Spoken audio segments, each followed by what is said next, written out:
Welcome to Burlap Teachers. Enjoy the video. In this video, I will explain how to safely jack your Chrysler 300.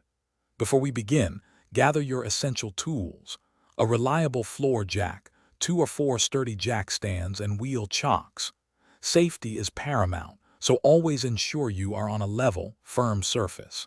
Engage your parking brake and place wheel chocks on the wheels that will remain on the ground.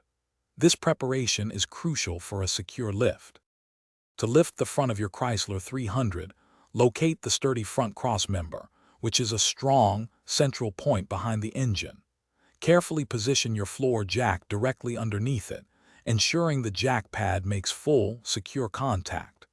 Begin to slowly raise the vehicle, watching for stability. Once lifted to your desired height, immediately place your jack stands under the designated frame rails for support. For the rear of your Chrysler 300, the ideal central jacking point is the robust rear differential housing. Carefully position your floor jack's pad directly beneath it, making sure to avoid the differential cover or any suspension parts, as these are not designed to bear the vehicle's weight. Lift the vehicle slowly and steadily, maintaining control throughout the process. Once lifted, prepare to place your jack stands. With your vehicle lifted, carefully position your jack stands under the designated frame rails, typically located near the front and rear wheels. Ensure they are placed on a solid, flat part of the frame.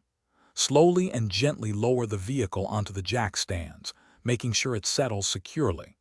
Once the vehicle is fully supported by the stands, you can then carefully remove your floor jack. Always double-check stability before working. Thanks for watching. Consider subscribing if this video helped you.